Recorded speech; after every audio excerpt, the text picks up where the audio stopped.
that for the first time in human history, for the first time in all of human history, almost all of mankind is politically awake. And these new and old major powers face still yet another novel reality, in some respects unprecedented. And it is that while the lethality of their power is greater than ever, their capacity to impose control over the politically awakened masses of the world is at a historical low. I once put it rather pungently, and I was flattered that the British Foreign Secretary repeated this, as follows. Namely, in earlier times, it was easier to control 1 million people, literally. It was easier to control 1 million people than physically to kill 1 million people. Today, it is infinitely easier to kill 1 million people than to control 1 million people. It is easier to kill than to control.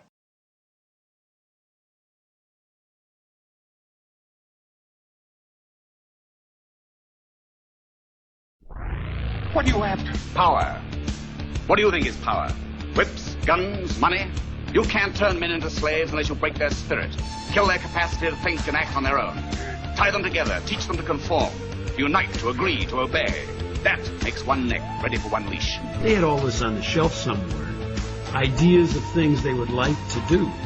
And they got 9/11 and they said, it's our chance, go for it. The Patriot Act supersedes, basically, is superseding the Constitution. The U.S. military is making plans for a major outbreak of swine flu.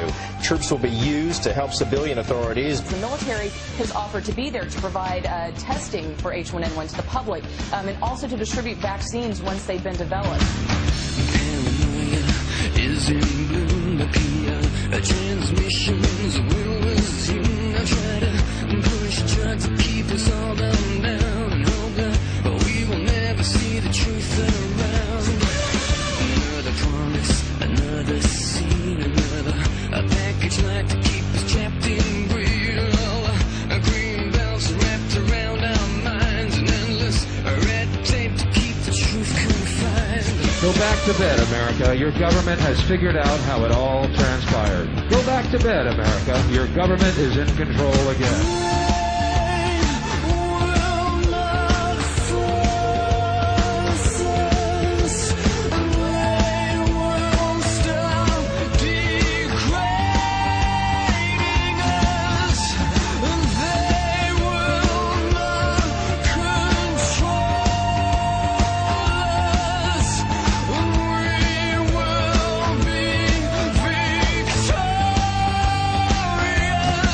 It's too late to complain.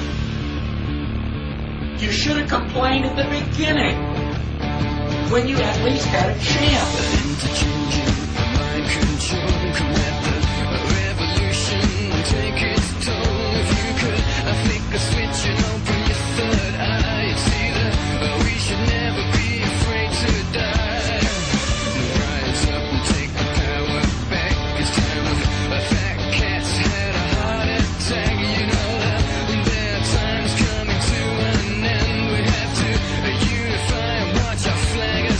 You are living in the land of freedom. Here you go, America. You are free to do as we tell you. You are free to do as we tell you.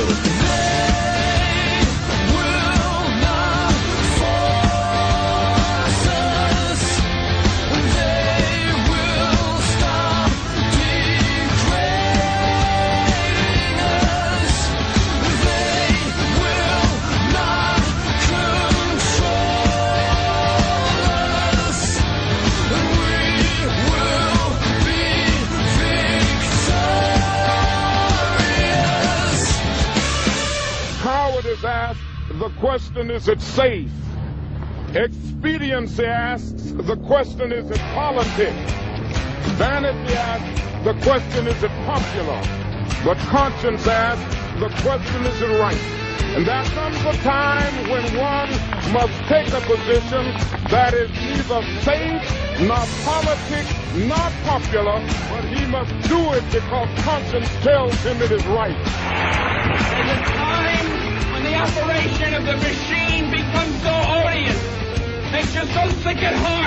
that you can't take part.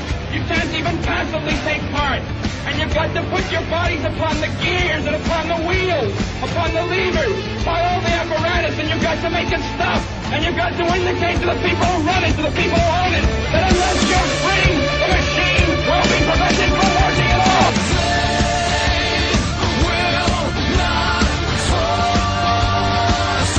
I want you to get back.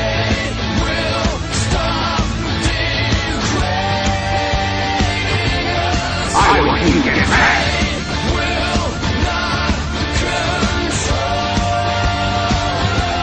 I want you to get back.